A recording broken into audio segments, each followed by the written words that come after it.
It's a well-known fact around here that I'm a big Ninja Turtles fan and a big pizza fan.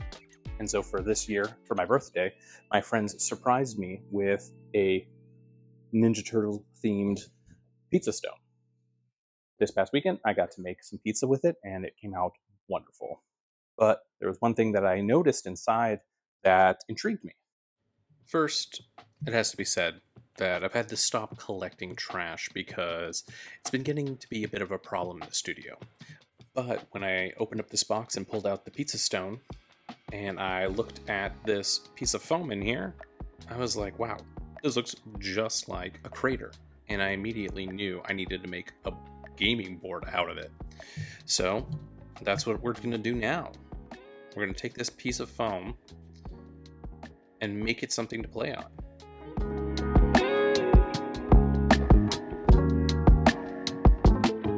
First things first, I needed to carve up this thing so it would have the proper shape. I tried cutting it first and I realized that was going to be too much work, so I used this joint compound to kind of give it some shape and give it that slope that I wanted. This is the most that I've ever used of this stuff on one project, so it was a big exploration trying to figure out how to manage it, how to move it around, and how to make it look nice in the end. All right, so I left it to dry overnight and it looks like it cracked a bit, but that's fine. I'll fill that in and it'll be unnoticeable. Next thing I need to do is figure out how to smooth out that center so this crease is gone or unnoticeable.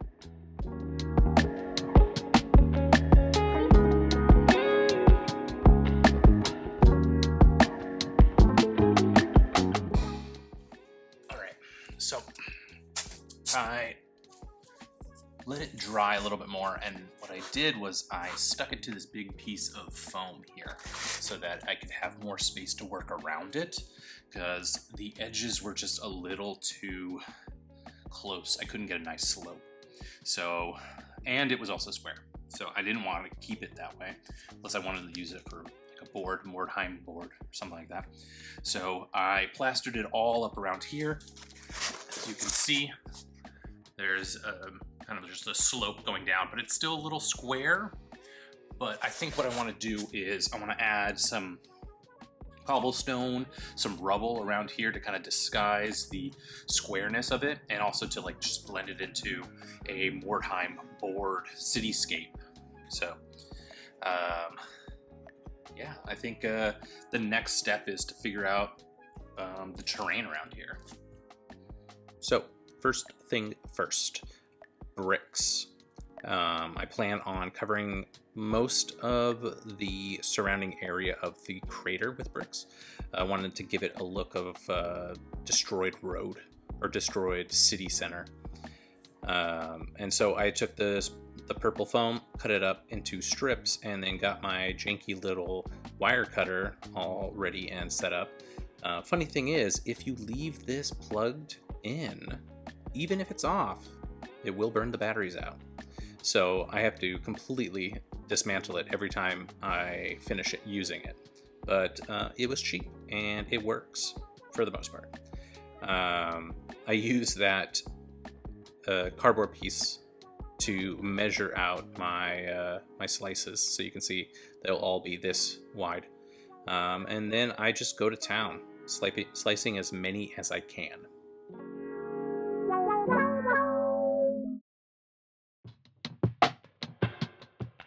This is when I catch up on all of my daily crafting videos that I haven't watched yet. It's pretty inspiring to be able to see the progress these other crafters make on a daily basis. It definitely gives me the energy to keep going and work on these videos as much as I can.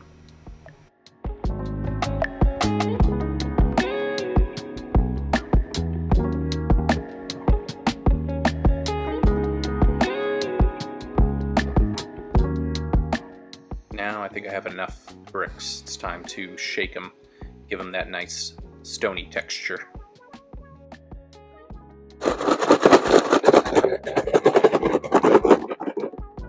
I usually can't do this during the weekdays since it annoys everyone in the studio, but on the weekends.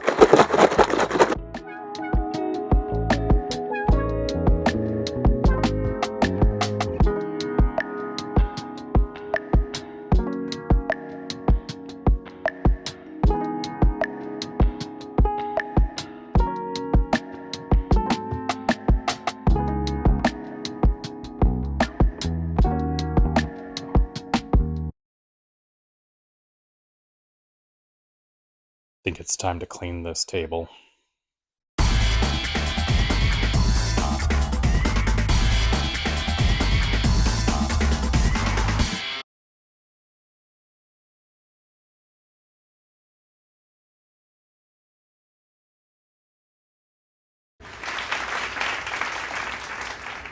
All right, back to crafting.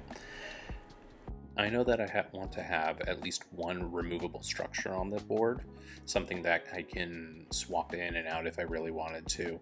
And so I started measuring out the area here to see what I could fit in here, what would be fun, what would look good.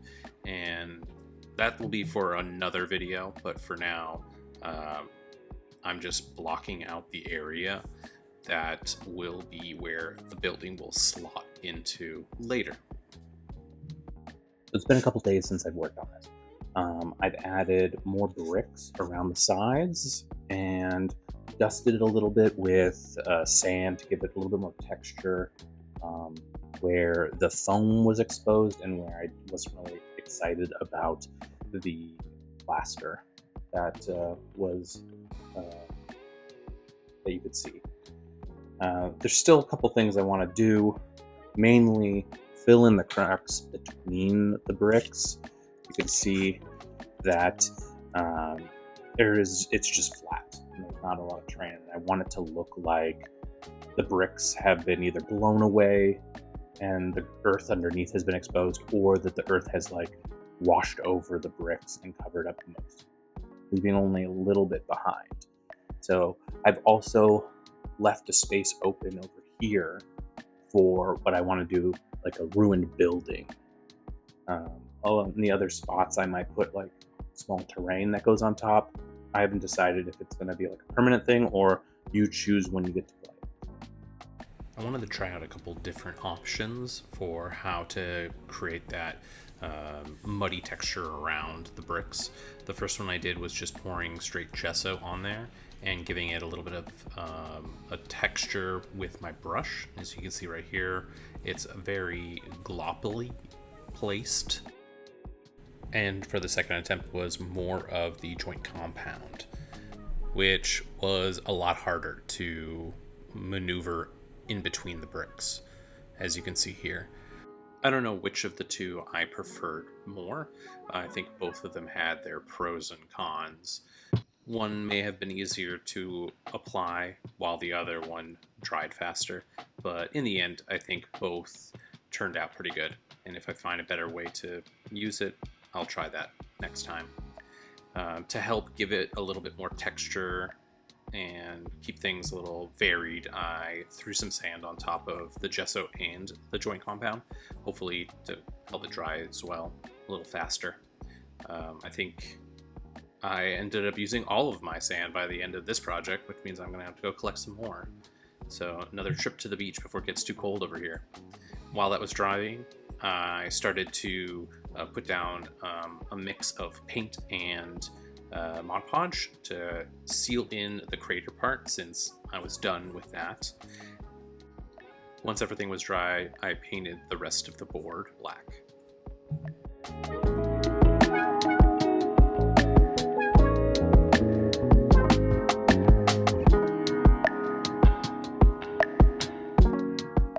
Instead of painting the whole thing, I decided I would try to dry brush it first. So I took a creamier, lighter brown and went at it, covering the entire board, except for the crater itself.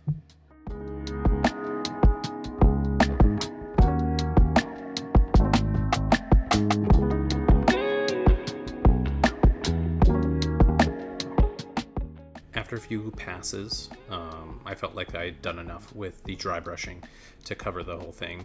I felt like there was enough of a contrast between the bricks and the earth for now, but that was not all I did. So can you see right here, there is a patch of grass. There were a couple of spots where the joint compound, the paint, and the gesso just didn't get into the cracks, and you could see the foam underneath. So I decided to add a little bit of glue, throw some flocking in there to fill it up. And not only did that just deal with the problem, but it also gave it a little bit more texture once I painted over it. At this point, I just decided to jump into the flocking part of the process. Looking for little spots where moss or tufts of grass might naturally grow. I added glue and then went over it with a thorough dusting of my flock. This is my first time using it on such a big location. I've tried a bunch of different types of flocking, and this one is the softest and spongiest. As you can see here, I just dump it all over the glue and just cover the general area with the flock. After I finish dusting the whole board, I grab a brush and begin to dust the flock into piles, covering up all of the glue on the board so that hopefully it will all be soaked in with the glue and stick down. This ends up not working as well as I hope, but it ends up doing the job for now. And painting is complete, and I think it came out really good. Not only did I add grass to a lot of the spots here that I think really make it feel like it's been a while since this crater has been here, but I think the coloring makes it look weathered, old. Love it. I added some of this to my wash when I was darkening things up, and it gave certain patches this sheen that I wasn't expecting, but I think it actually adds to the visual diversity of it. So it kind of looks like some spots are muddy and wet, some spots are dried out, and I think that in the end it added a lot to it. Next step, clean up and paint the edges here so that they can withstand gameplay and movement. I decided to cut out strips of cardstock to cover the edges of the board, hoping that that would give it a little bit more structure and protection so that the foam wouldn't crumble away. This turned out to be a little bit more difficult than I expected, as the cardstock ended up getting wet from the Mod Podge and being really difficult to move around. I couldn't think of any other way of doing this, so I kept pushing through. I started painting the border with a mix of black paint and Mod Podge, and had to do a lot of layers just to give it some stability and to help it stick to the board.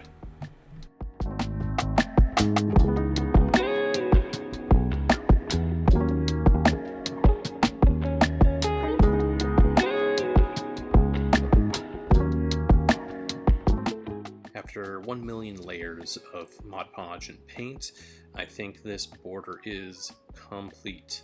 It's nice and sturdy, and I even did some touch-ups on top right around here.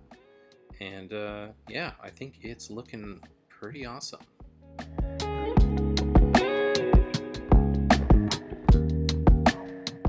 First board's done. I learned a lot while making this, made a lot of mistakes, and a lot of things that I will do differently the next board that I work on. If I'm going to continue to use the foam that I used for the base, I'm definitely going to tackle the sides as soon as possible, because doing this at the end actually was really annoying. Having to glue this down, repaint the corners of everything, the sides of everything, it was just like, so next time I'm going to do that all beforehand before I spray paint the whole thing, so it's already set in and I can just go in, paint, and then do touch-ups afterwards, which In the end, this one worked out. This looks good. I'm very excited to use this. Can't wait to bring it to the game shop and test it out with other people besides myself. But hopefully you enjoy the shots that I've done for you.